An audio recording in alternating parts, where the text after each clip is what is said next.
Dan sekarang masih ada sebagai seorang pemulung.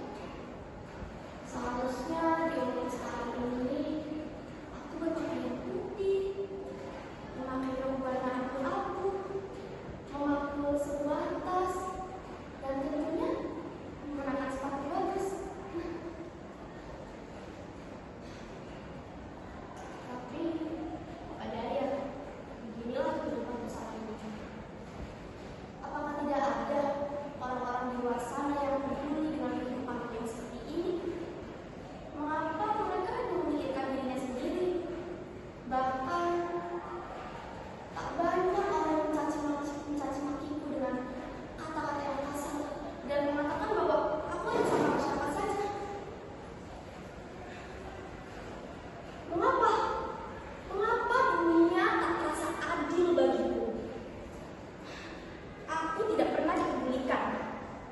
Aku selalu sendiri dalam kegelapan.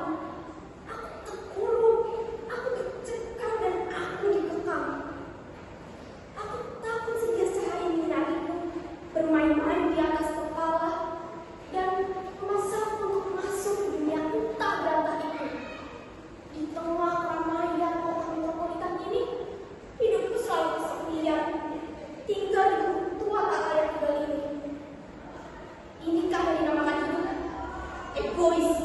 Dunia ini memaksaku untuk bekerja. Seharusnya di umurku sekarang ini, aku menuntut ilmu untuk menggapai cita-cita. Tetapi aku hanya seorang anak pemulung yang kesehariannya berada di tumpukan sampah. Ya, tapi apa daya? Memang beginilah kehidupanku saat ini. Apa kalian tahu? Banyak anak sekolah yang lewat di depanku, bahkan depanmu, yang seharusnya di jam seperti ini mereka bersekolah, tetapi mereka hanya berjalan-jalan. Bukankah seharusnya di saat seperti ini mereka menuntut ilmu di gedung besar itu? Aku heran dengan mereka. Mereka hanya berjalan tertawa seakan mereka tidak memiliki beban. Sakit hati ini, sakit, miris, tentu saja miris hati ini melihat generasi penerus bangsa yang seperti itu. Mereka memiliki semuanya dibandingkan dengan diriku yang hidup tanpa pendidikan, hidup tanpa harta warisan, dan hidup tanpa mengetahui apakah aku bisa makan atau minum. Aku heran kepada mereka yang diberikan nasib lebih beruntung daripada diriku. Kadang aku berpikir, bagaimana tidak sekarang